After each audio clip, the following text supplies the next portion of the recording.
It's my great pleasure on behalf of the Faculty of Arts, and in particular our areas of sociology and criminology, along with Māori studies, to welcome you all to tonight's lecture. I particularly would like to welcome Professor Biko, who is our Seeley Visiting Fellow for this year. This is Professor Biko's second visit, and he's been able to provide us with a lot of his time and his valuable knowledge. He's already given a master's seminar, he's given a lecture to my class, he's also provided a public lecture last week, and he's now about to do his final lecture for us during this trip. I'd also like to acknowledge the presence of the two trustees of the Seeley Trust, who's been able to make this visit possible. So as the flyer for this public lecture states, Professor Agostinho is Chair in Sociology and Africana Studies in the Department of Sociology at Virginia Polytechnic and State University. He's built an outstanding career in criminology, and his work is truly inspirational. It's interdisciplinary and international, and it embraces the disciplines of law, sociology, and Indigenous studies. Since completing his award-winning PhD in Law and Society in 1995 on the topic of Black women and the criminal justice system, which by the way he managed to get published in 2 years, and that's no small feat. Professor Agostinho has gone on to not only publish many academic articles and books, but also my favourite, Counter-Colonial Criminology, a critique of imperialist reason. Tonight, true to his scholar activism, Professor Biko is speaking to us on the topic he has titled Decolonisation, Paradigm and Liberation Criminology. Please join me in welcoming Professor Biko.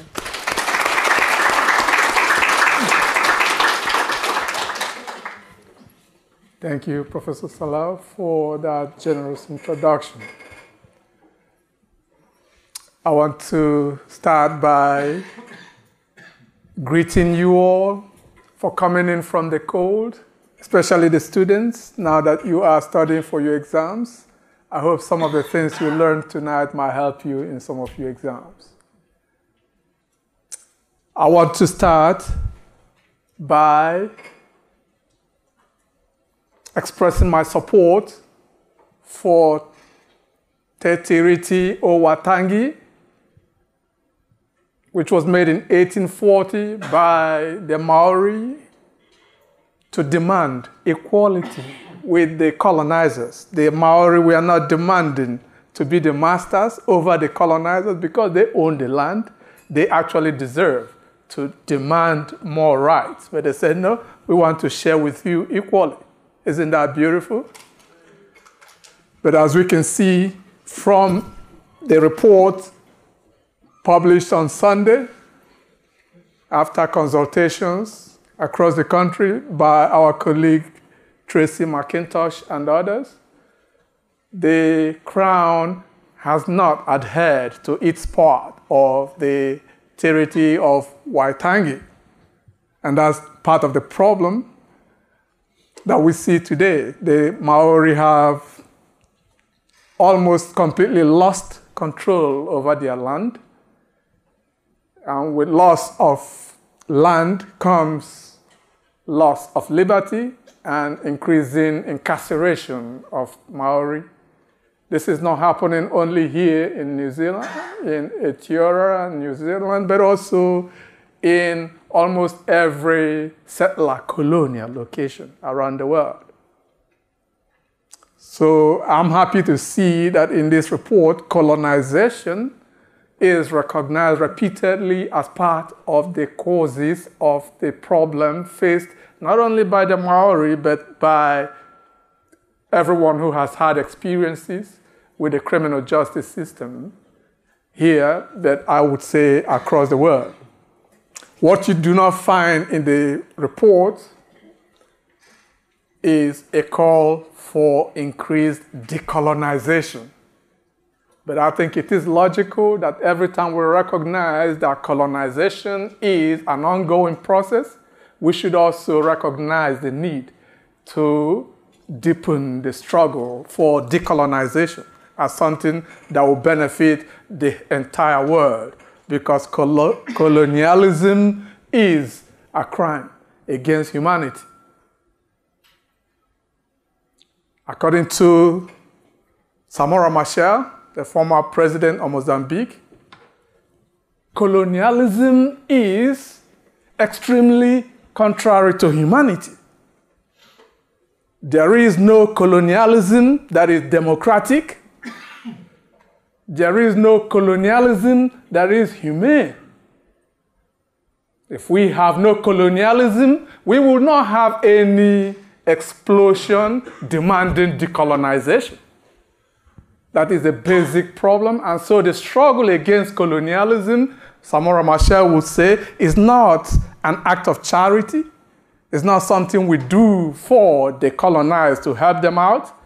It is a struggle that we all should pitch into, because in the end, we are all affected by an imperialist system of government that benefits only the less than 1% rich white men around the world. We are the 99%, as the Occupy Wall Street used to chant.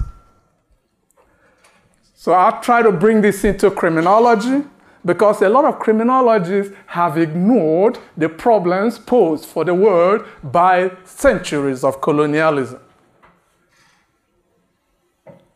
If you read the history of criminology, the establishment of the discipline of criminology from Foucault, for example, talking about the 18th century institutionalization of the prison as an institution where punishment can be hidden from public gaze and targeted at the body of individuals, you find that Foucault was completely silent about the exercise or the implementation of colonization as the imprisonment of the world.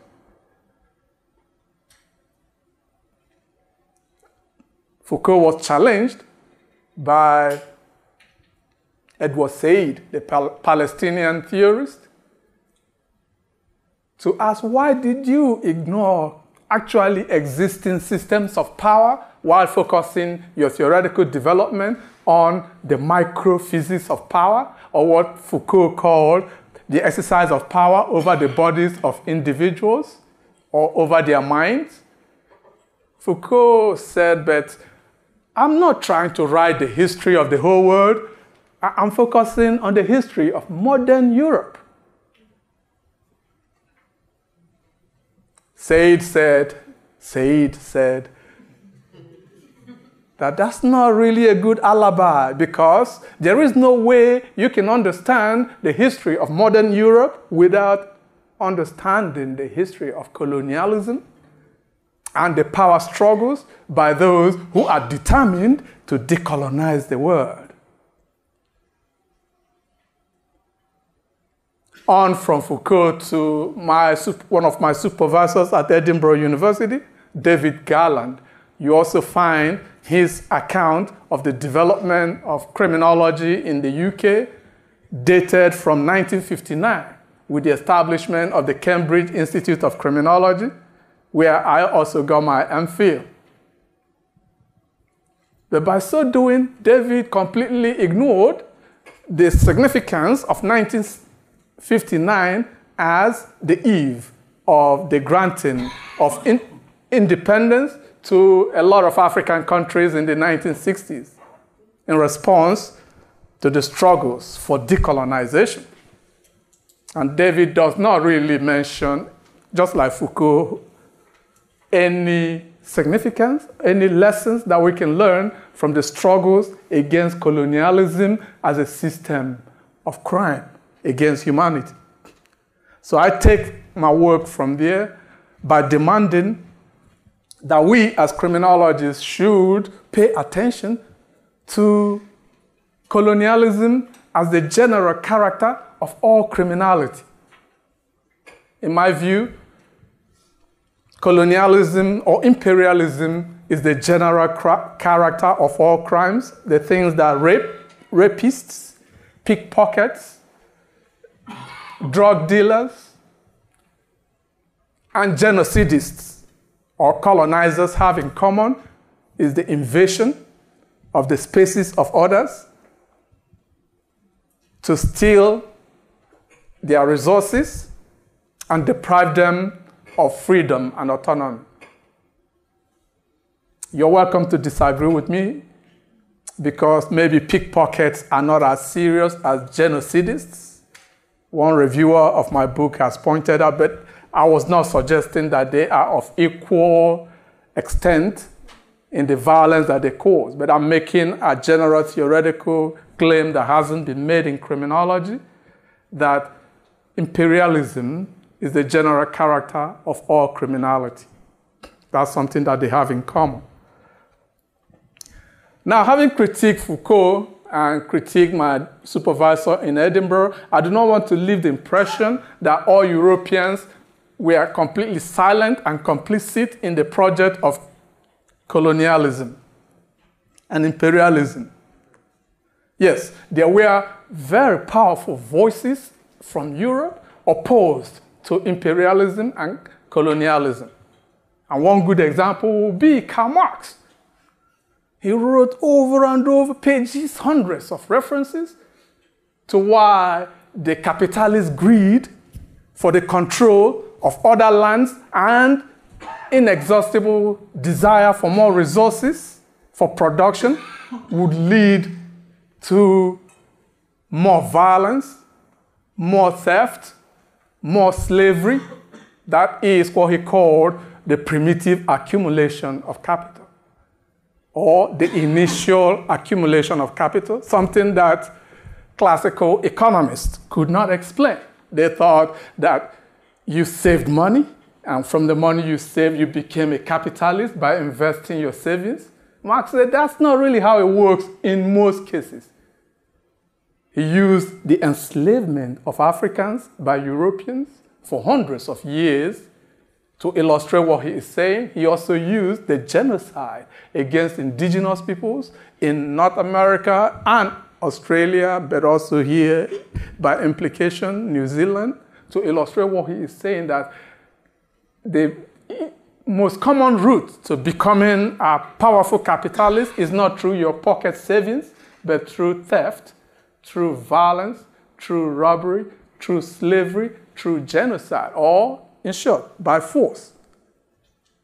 But Marx was also saying that this is not a problem only for the colonized.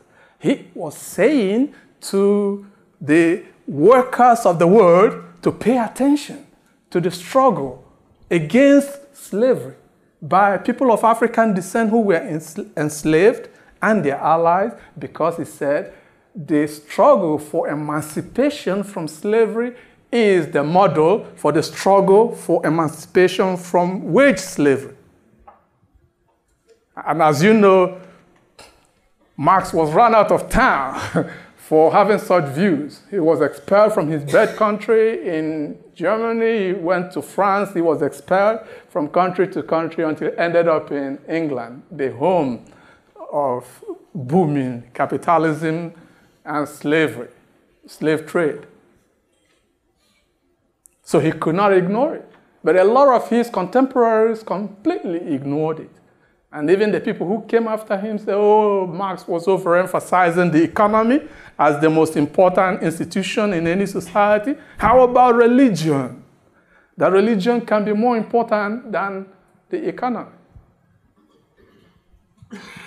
Because if you cheat workers, they will then look for a better job. They will quit their job, go look for a better job.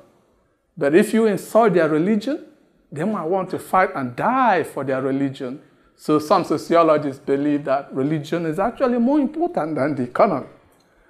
This is the view of Max Weber, who in critique of Marx suggested that the Protestant ethic came out from Britain and migrated to America to establish capitalism.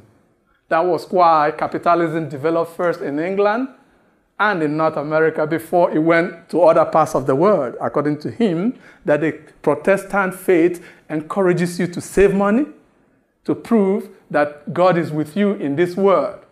If God is with you, if you're blessed by God, how come you're poor? So Protestantism, according to Weber, is unique because other religions say money is the root of all evil. Whereas the Protestant prosperity preachers say, get money, like Biggie Small. You guys know Biggie Small, right? Get money. They told Biggie that more money, more troubles. Biggie said, right, but you got more money to solve the troubles, so get money. But what Weber ignored was that it was not Protestantism that created capitalism. Rather, it was the 400 years of the enslavement of millions of Africans to work on land stolen from indigenous people who were subjected to genocide. That's what produced capitalism, not Protestantism, Marx said. But that is communism, and as everybody knows, communism is a bad ideology. So sociologists try to distance themselves from that idea that colonialism is a crime against humanity. A lot of European thinkers actually praised colonialism. They said it was a good thing, including people on the left. Some of them will refer to ideas from Marx that said that with capitalism, humanity has made a leap forward. In other words, capitalism is actually better than feudalism. And feudalism is actually better than slavery. But they forgot that to Marx, the whole point is to show that capitalism is not ordained by God, that it is an emergent historical process, and that it is possible for human beings to develop a better society, a much more humane society than capitalism or imperialism could ever offer.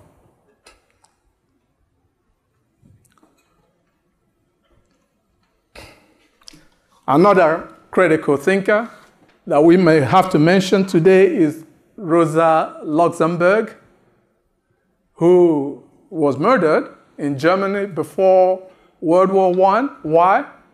Because she warned European countries that this scramble for colonies in Africa would lead to a great war between the capitalists of the different nations. They said nonsense, that being an empire, a powerful empire, is good for Germany, for the workers, for the industry. Who could ever be against that? So she was thrown into prison for being opposed to war. And while she was in prison, the war broke out, World War I. And she was laughing her head off in prison, she said, in letters to her friends. She didn't say why she was laughing, but I guess she was saying, I told you so, ha, ha, ha. And when she came out from prison, she and some of her comrades declared the overthrow of capitalism and proclaimed a free state in Germany that would be a socialist state. So she was arrested and beaten to death, while some of her comrades were in power, were elected as parliamentarians in Germany. Lenin also makes a similar case for imperialism as the highest stage of capitalism, arguing that imperialism would come to an end because it was the highest stage of capitalism through a socialist revolution. And Kwame Nkrumah advanced that theory by saying that when independence was granted to some African states, colonialism did not come to an end. Rather, colonialism became a new form of colonialism that he defined as neo-colonialism. And he concluded that neocolonialism was the last stage of imperialism, that too would come to an end with a socialist revolution across Africa, uniting the African states once again to form the People's Republic of Africa. So I want to mention those to show that not every European is pro-empire. As a matter of fact, just this year, Phil Scruton, who had visited University of Auckland, who's based at the Queen's University in Belfast, rejected the Queen's Honour, which is a very high honour in Britain, but they give you OBE, which is defined in Nigeria as Obedient Boy of the Empire.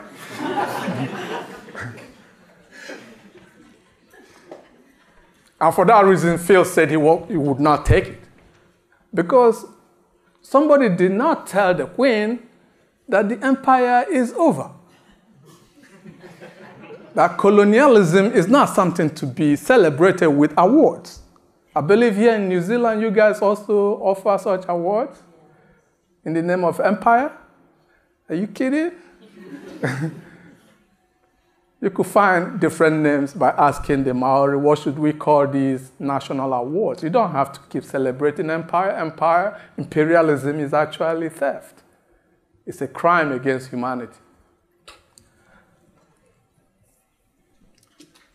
But moving away from the Europeans, some of whom made very good foundational contributions to the critique of imperialism as a criminal system, organized crime, we can identify in the African tradition the founding fathers of the decolonization model in criminology.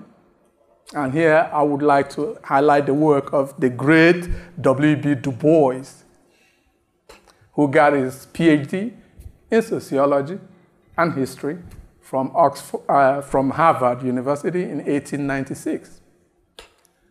And do you know what his PhD dissertation was about?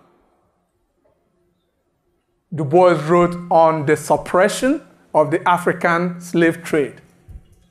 That was his PhD. Because at that time, a lot of people in America said slavery was bad, but remember, it was legal. There was no law against slavery. Du Bois said, that's not true, actually. There was never a law in Africa supporting slavery to begin with. Yeah, the majority of Africans were against slavery. Africans never made a law to say you can place your children on the shelves and say these ones are $2, those ones are $3.50, those ones are $10, as they do in Countdown. Right? So it was not really a trade in Africa. It was kidnapping. It was human trafficking. It was war against Africans. Yes, some few African chiefs collaborated with their European class allies to kidnap, capture, and enslave fellow Africans. So it was a class war, but it was not something supported by the majority of Africans who waged war to stop the kidnapping of their beloved.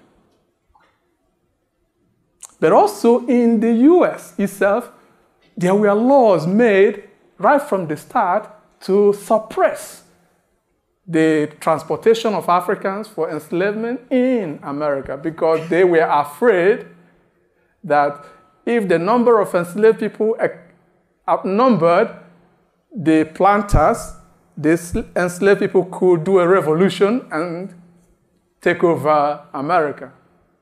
So for that reason, there were laws made, including even capital punishment, to prevent people from going to Africa to kidnap people and bring them to America for sale. Although slavery continued in some of the states, by which the white men would rape African women and make babies for sale. Their own babies, remember? So they were also being dehumanized. Can you imagine that? Making babies as a man just so you can sell them and make some money, including Thomas Jefferson and most of the presidents early presidents, founding fathers of America. It must have been dehumanizing for them too, although they didn't realize it at that time because they looked at Africans as property, as sources of wealth. Just as billionaires continue to look at workers today as profit, as sources of wealth, not as human beings who deserve equal dignity. Du Bois went on from there to do what I call the first or foundational work in sociology in America. It is called the Philadelphia Negro. Some public philanthropists had given a grant to the University of Pennsylvania to hire a researcher to study the problem of the Negro, especially the poor Negro, and what we should do about this problem. So they saw the Negro as a problem.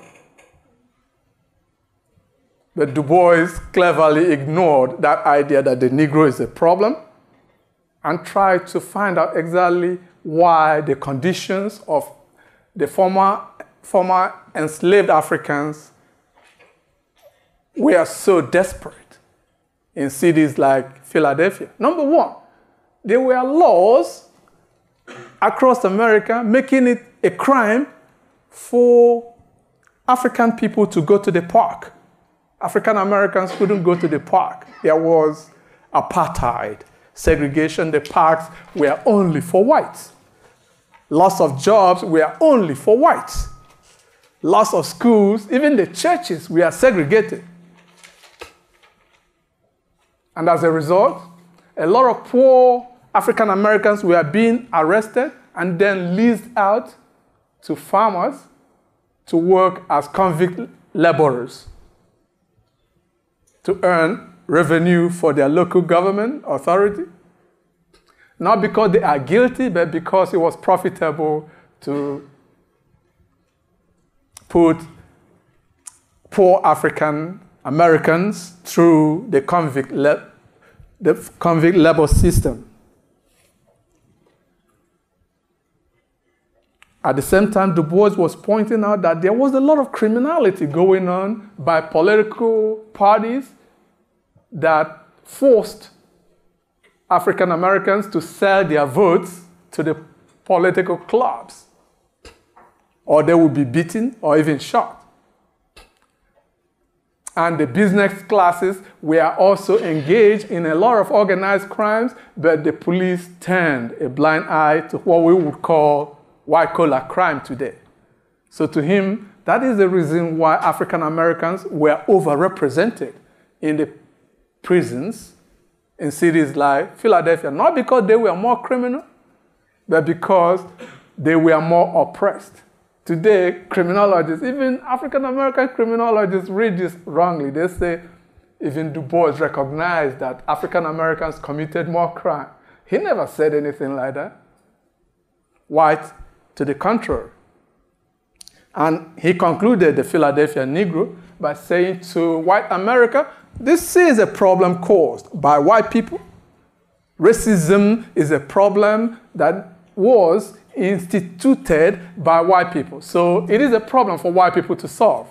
And he said, it is in your interest as white people to solve this problem, because if you do not, then you are likely to share the consequences of racism in America. And as if he was being prophetic, soon after he said that, World War I, boom. And it is estimated that about 10 million people were killed in World War I. My guess is that 95% of those killed in World War I, at least, were poor white people. And you know what World War I was about? It was about who should have more colonies in Africa, which bourgeois nation would have more colonies in Africa. If they had listened to W.B. Du Bois, maybe there would have been no World War I African countries would have been freed from colonialism, there would have been no need to scramble for Africa and lead to war. That was what Rosa Luxemburg was saying later in 1913 when she wrote The Accumulation of Capital as something that is a threat to the whole world.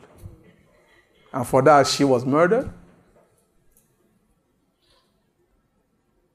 Another figure that was also practicing what I would call decolonization model of criminology is Ida B. Wells. Are you familiar with her work? Okay, you can Google it. Ida B. Wells was an African-American woman born into slavery and later became a school teacher.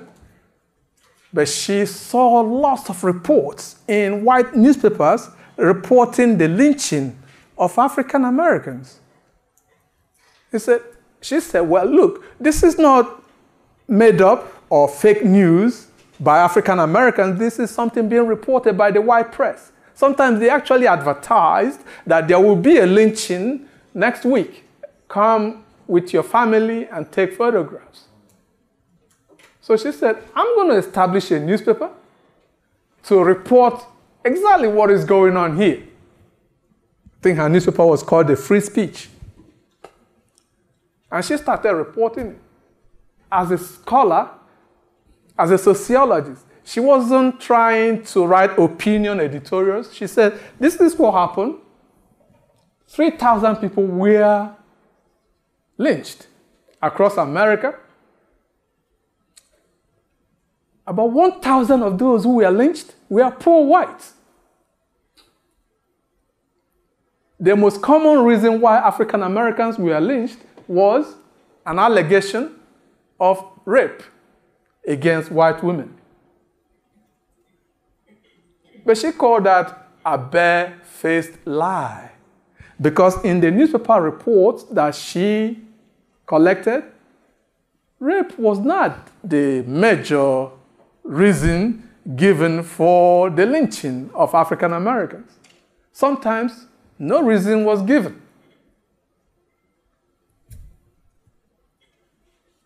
Okay, you see what Ida B. Wells is doing? She said it was not only black men who were lynched.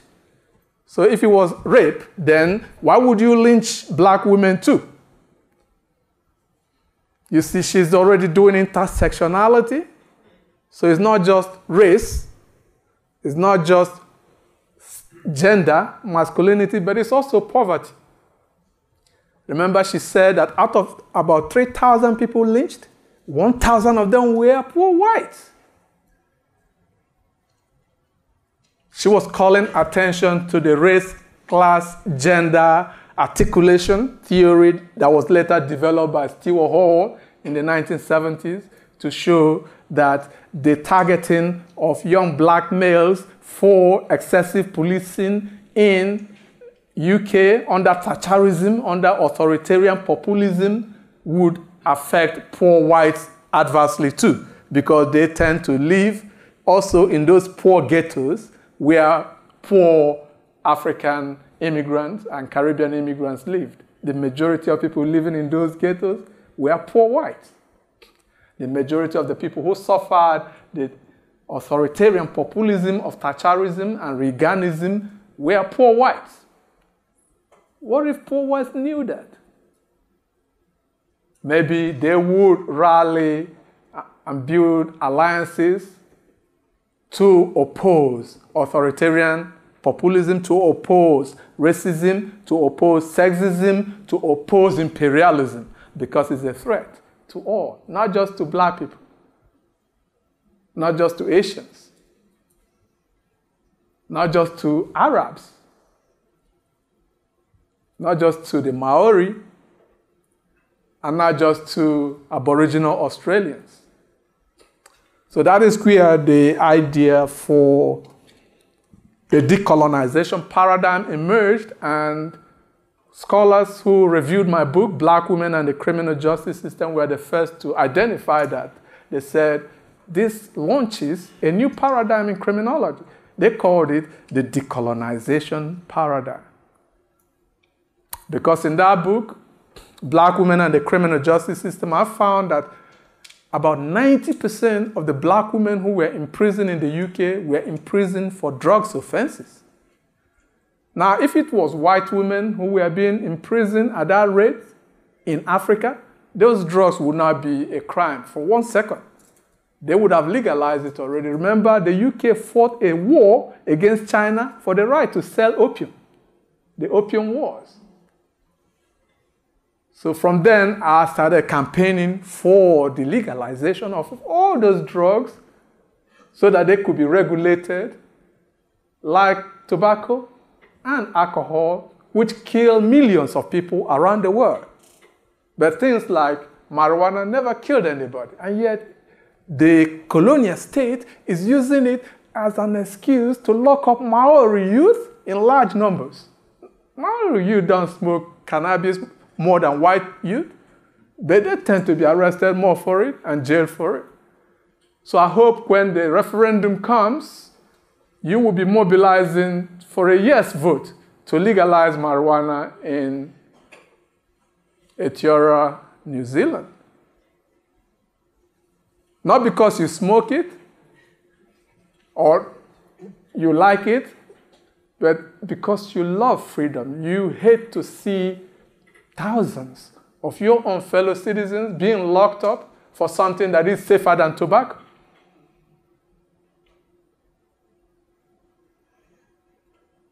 You might even mobilize to get the Prime Minister to take a position, to call off the referendum and use parliamentary executive orders to end the war on poor people, including poor Maori, as a war on drugs. That is what the report is indicating there.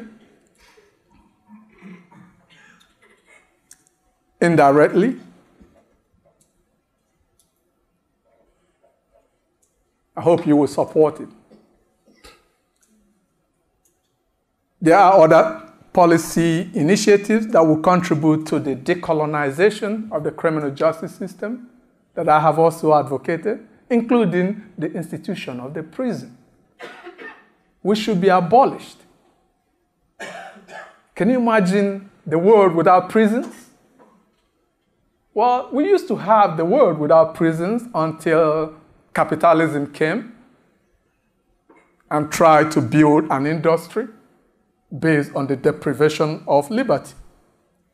Indigenous people never had prisons until they were colonized. We can still build a future that is more humane without prisons. How can we do that? Even the government is saying that in the next 15 years, they want to reduce the prison population by 30%. That's huge as a promise, but I don't see how they're going to get there because the crime rate has dropped by about 25% in the last 25 years, and yet prison rates have gone up. Even when the prison rate in New Zealand started dropping, the government is still projecting building new prisons. And the tendency is when you build new prisons, you will fill them. Sometimes you fill them not with criminals, but with detainees, people who have not been convicted, who couldn't afford bail, maybe because they don't have a job, or maybe because they're homeless. So about 30% of the prison population today in New Zealand are detainees who have not been convicted. So you can actually reduce the prison population by 30% by releasing detainees. If you want to increase it some more, you can actually release every prisoner who is in prison for non-violent drug offenses. That's another 11%. Right? Overnight. If you release all prisoners who did not commit any violent crime, you will only have about 40% of prisoners who did violent crimes in New Zealand. But you know, violence is of different stages. It could be a slap. It could be a hockey stick. It could be stabbing, or it could be a gunshot. I'm saying, therefore, that not everybody who did violence belongs in prison. So I'm encouraging the government and the people of New Zealand to show example to the whole world by aiming for 100% abolition of prisons.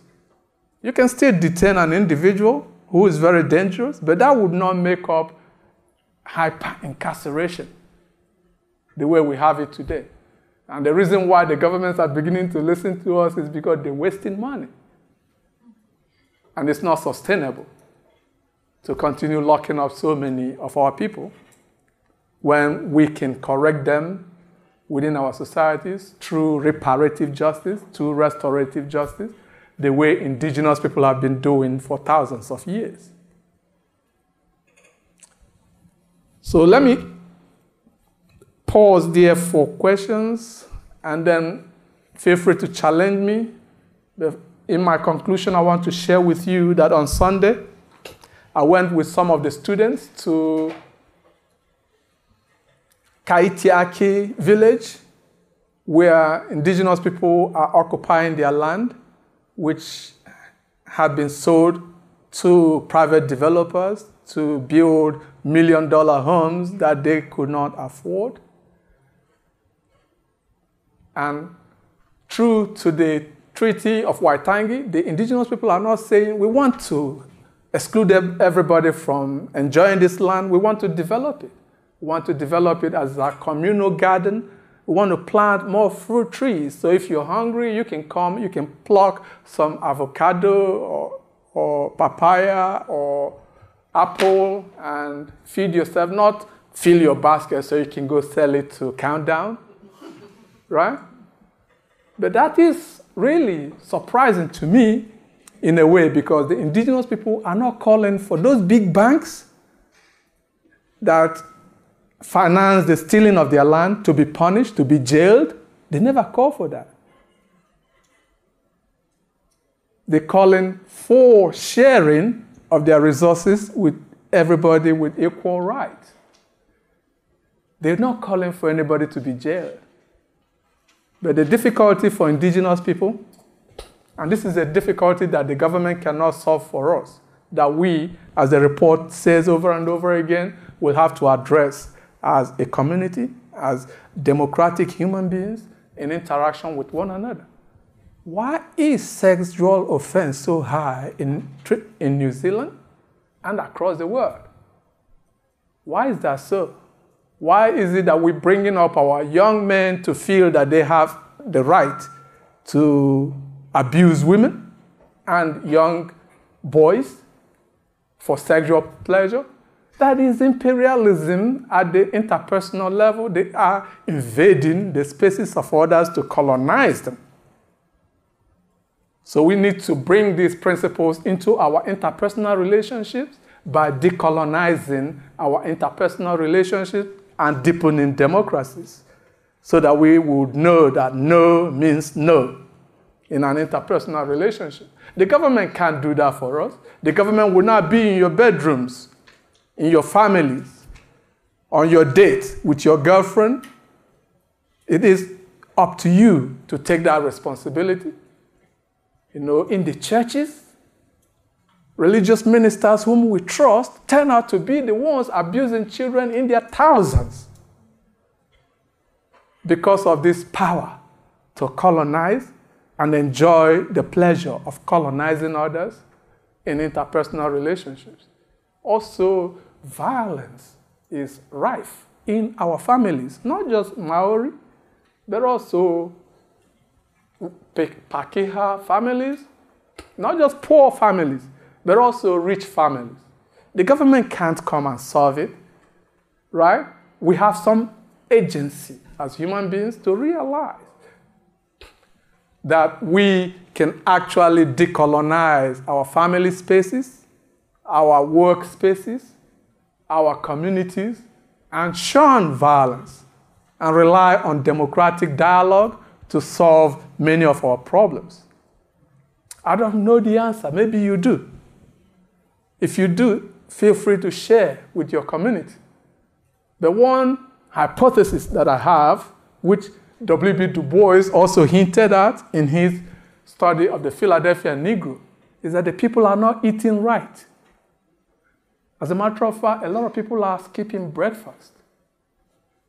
Because if you don't have enough money for 3 meals, the easiest meal to skip is breakfast. In fact, if you don't have a job to go to, why should you wake up in time for breakfast? You will sleep in and maybe wake up and eat lunch. But a Japanese colleague here told me something that I had suspected for some time, that there is something that we might call the sumo diet. You know, sumo wrestlers don't eat breakfast. That's part of their training. They have to train all morning and then eat a big lunch.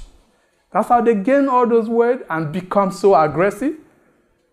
Now, if you don't eat breakfast, you're going to be on a short fuse. If you think I'm lying, try it. We are all scientists here. Experiment. Tomorrow, don't eat breakfast. You will be so pissed off, and you wouldn't even know what is pissing you off.